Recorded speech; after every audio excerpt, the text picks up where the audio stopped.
सब मिलकर जो स्वामी विवेकानंद सम्मेलन में वो इतिहास रचा था, जो सम्मेलन में गए थे, शून्य के ऊपर बोलने को कहा गया था, तो ऐसा बोलेगा पूरा समूचा विश्व उन्हें देखता रह गया। एक ऐसा इतिहास रचने वाले स्वामी विवेकानंद, उसी शून्य को यह मथुरा से शुरू किया गया है, क्योंकि शून्य कोई साधारण शून्य नहीं है। जिसके आगे लग जाए उसका क्या हाल कर देगी, और जिसके पीछे लग जाए उसका क्या हाल कर देगी। शून्य तो वो है जिसे अनंत भी कहा जाता है। आदरणीय साथियों, कोरोना काल में इसका जन्म हुआ। आदरणीय प्रकाश जी ने आपको बताया, हमारी सोच थी वो लोग जो परेशान एक भाग रहे थे अपने घरों की तरफ, जिनके चलने के लिए कोई साधन उपलब्ध नहीं थे, बहुत परेशान थे, उनके पास छोटे छोटे बच्चे थे, उनकी सेवा की प्रकाश जी हमारे साथ थे। और एक अंदर वेदना होती थी, लोग ये भी कहते थे कि तुम क्यों जा रहे हो, तुम मर जाओगे, कोरोना लग जाएगा। लेकिन हमारे साथ ही कहते थे, अगर हमें कोरोना से मर जाए, किसी का भला करने में मरेंगे, तो हम पीछे नहीं उठेंगे, हमें भगवान मुक्ति देगा। ये बहुत समझो। आज मैं आपके सामने खड़ा हुआ हूँ, आपकी ऊर्जा का फल है। आज ये साथियों, एक ऐसी घटना से आपको अवगत कराना चाहूंगा। शायद आज इस दुनिया में मैं रहता नहीं। 2019 में कोविड था, मेरा भाई एक्सपायर हुआ था। उस समय बहुत बीमारियों से ग्रसित हो गया था, बहुत डिप्रेशन में चला गया था। ऐसा लगता था कि जीवन नहीं है, ऐसा लगता था जीवन नहीं है, अब क्या करूँगा जी के। बहुत बीमारियां अंदर घर कर गई थी, इतनी ज़्यादा शुगर बढ़ गई थी कि ऐसा लगता था खत्म होने वाला सब कुछ। लेकिन याद आता था वो दिन, आप सभी साथ देते थे उस समय, जिस समय आपकी आवश्यकता थी कोरोना काल में। तो एक अंदर ऊर्जा आई कि हमें जीवित उनके लिए रहना है जिनका कोई नहीं है, जिस उद्देश्य के लिए तुमने संगठन बनाया है। तो अपने अंदर हमने ऊर्जा का संचार किया। सुबह 3:30 बजे जगता था साथियों, 1 साल पहले बता रहा हूँ मैं आपको, 3:30 बजे जगता था, भगवान कृष्ण का आशीर्वाद लेने उनकी जन्मभूमि जाता था, और घर 2-2.5 घंटे में वापस आता था।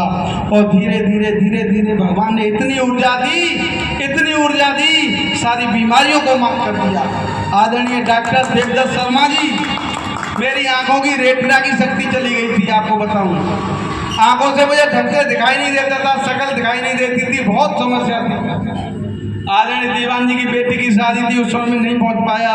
मुझे हरी कोटी सुनाई आदरणीय दीवान जी ने, लेकिन उन्हें ये पता नहीं था ये पीड़ित है।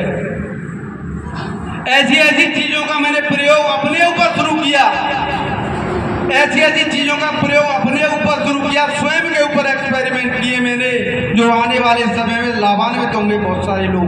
आज मैंने डायबिटीज को मात दे दी। आंखों की रेटिना की शक्ति, जो दिल्ली का डॉक्टर I7 का कहता था ये वापस नहीं लौटेगी, तुम्हारा कुछ नहीं हो सकता, 50% वापस कर ली मैंने। वो किसके माध्यम से वापस कर ली मैंने योग दर्शन को पढ़ा, मैंने महर्षि पतंजलि के योग दर्शन को पढ़ा।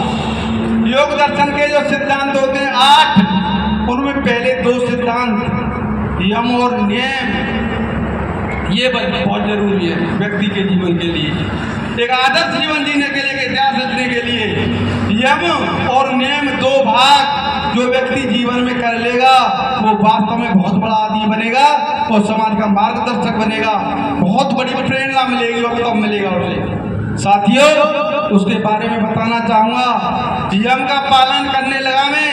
यम के 5 सिद्धांत होते हैं। यम के पहला अष्टांग योग का पहला चरण है यम, उसके 5 सिद्धांत होते हैं। पहला होता है अहिंसा, मन कर्म वचन से किसी का अहित मत करिए। दूसरा होता है सत्य, ऐसी चीजों के लिए सत्य बोलिए, ऐसा सत्य बोलिए जाके लोगों को लगे हाँ वास्तव में ये झूठ नहीं बोलता है। एक्चुअल बताइए, आपने अंदर सत्यता धारण कर लीजिए, तुम्हारा कोई भी बुरा नहीं कर सकता है, भगवान भी तुम्हारा साथ देने के लिए आ जाएंगे।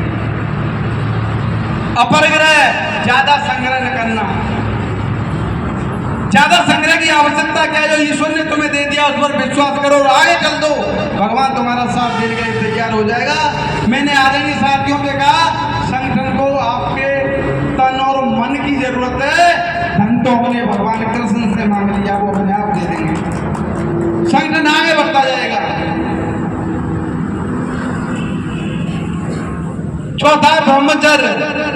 ब्रह्मचर्य को अलग अलग तरीके से बुद्धिजीवियों ने परिभाषित किया है, लेकिन मैंने कई बुद्धिजीवियों को पढ़ा और मैंने ब्रह्मचर्य का सही अर्थ अपनी उसमें जाना। सुबह से लेकर शाम तक अपनी दिनचर्या का सही रूप से पालन करना ही ब्रह्मचर्य है वास्तव में एक गृहस्थी के लिए। तो वो हमने किया, ऑलरेडी करते चले जा रहे हैं। पांचवा साथियों, अस्ते चोरी न करना। मन क्रम से किसी चीज की चोरी न करना सबसे बड़ा पुण्य है। ये यम के 5 सिद्धांत मैंने अपने अंदर धारण किए और कर रहा हूं धीरे धीरे। इसके बाद नियम है, इन 2 को धारण कर लिया तो व्यक्ति वास्तव में बहुत बड़ा बन जाएगा। गांधी जी ने केवल एक चीज को धारण किया था, यम को, सत्य, अहिंसा, अपरिग्रह, ब्रह्मचर्य, हत्या, ये गांधी ने धारण किए थे। आज आप गांधी जी को देखिए कहां पहुंच गए। साथियों, हमारी विचारधारा, आप केवल 2 लोगों की हेल्प करिए, केवल 2 लोगों की मदद जहां भी मिल जाए आप 2 लोगों की हेल्प करिए। कैसे करिए? जैसे तुम कर सकते हो अपने बुद्धिजीवी से, जैसे तुम अपनी बुद्धि से कर सकते हो उनकी मदद।